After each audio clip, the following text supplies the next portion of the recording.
I want to draw Chihiro with Haku. Haku? I think his name is Haku. When he's in like dragon form.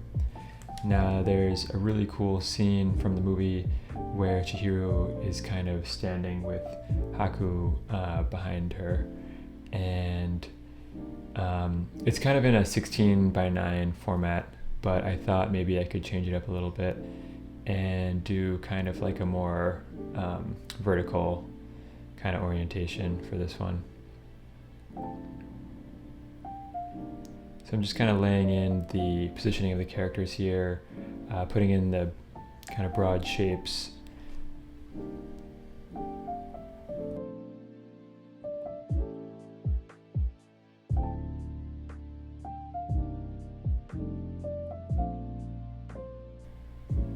Chihiro is pretty fun to draw, and I don't want to get too detailed with the pencil. I want to kind of leave it a little bit loose to leave room for kind of playing around with the details using ink.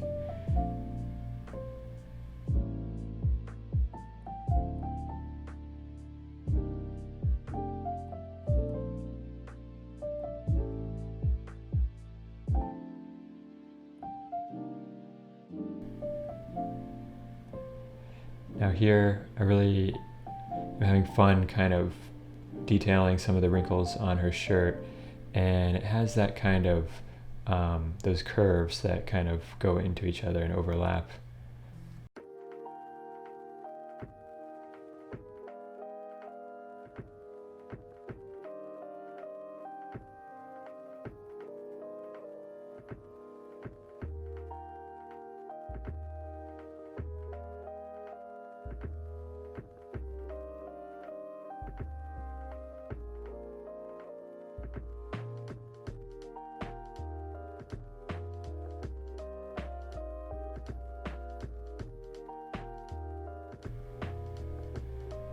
The eyes are so important with these characters, and particularly with Haku as the dragon. I noticed that his eyes kind of have a very similar shape to his human form, and especially the coloration as well is matching, and it's kind of important to give him a likeness between the two versions of himself.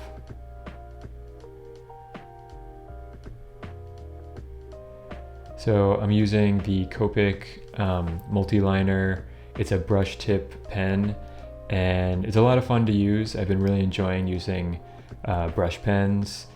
You can kind of get that variation in the lines, and so you can see with the eyes, even the top has a thicker sort of line width, and then the bottom is a little more delicate.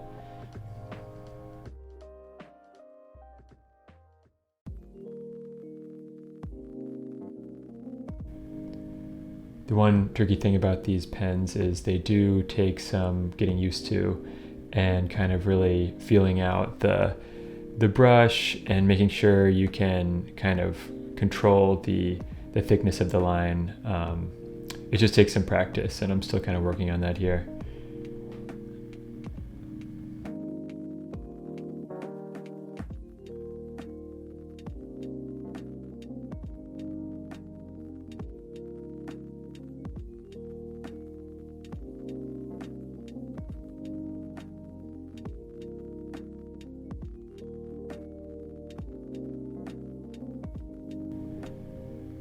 So what I have a lot of fun with in this drawing is kind of giving those little kind of details, the little wrinkles or almost cross-hatching with those little very thin lines. Then of course detailing the eye here. And fur is a lot of fun with this pen because you can really kind of get that wispy look with the fur that it just gives it a nice texture, and it's a lot of fun to draw those kinds of lines.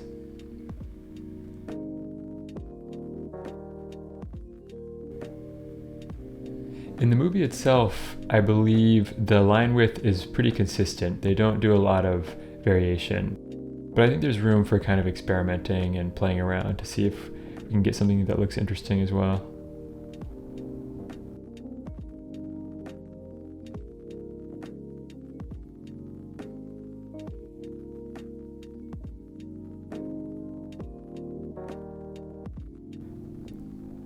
I love the character design on the dragon version of Haku.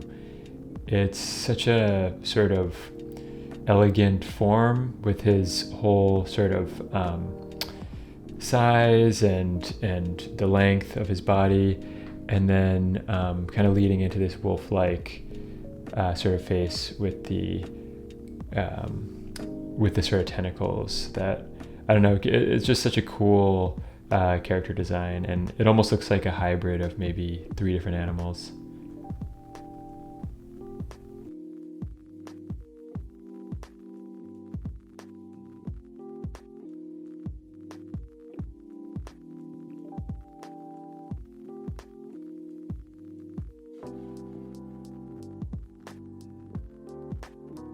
So I'm just adding some water to the tray here just to make it easier to blend some of these colors and get some of the pigment on my brush here.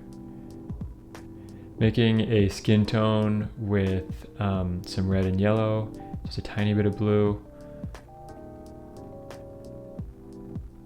And as I lay it down, I'm feeling like it's a little bit sort of more saturated than I would have liked, but I think relative to the other colors, we can kind of bring that back a little bit by kind of brightening up some of the other colors around it.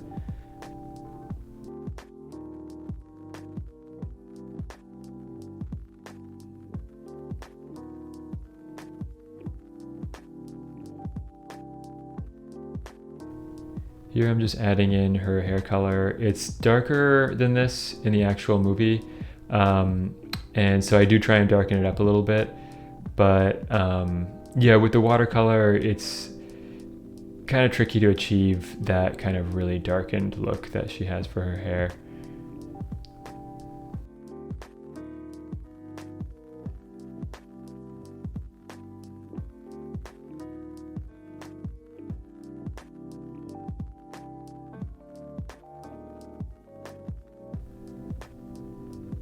And adding in some of that kind of blush coloration on her cheeks. That's such a kind of classic part of her design.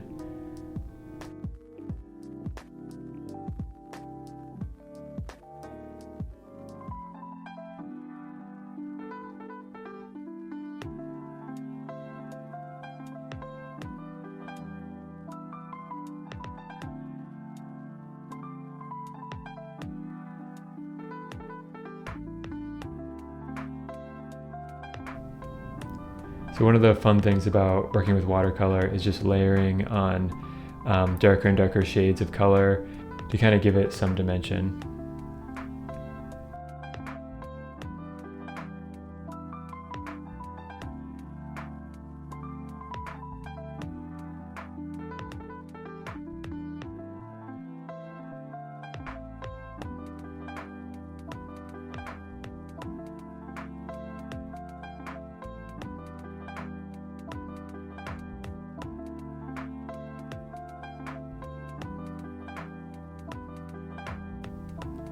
I debated leaving it just the 2 characters on a white background, but I thought maybe adding blue behind them would help them pop a little more off the page.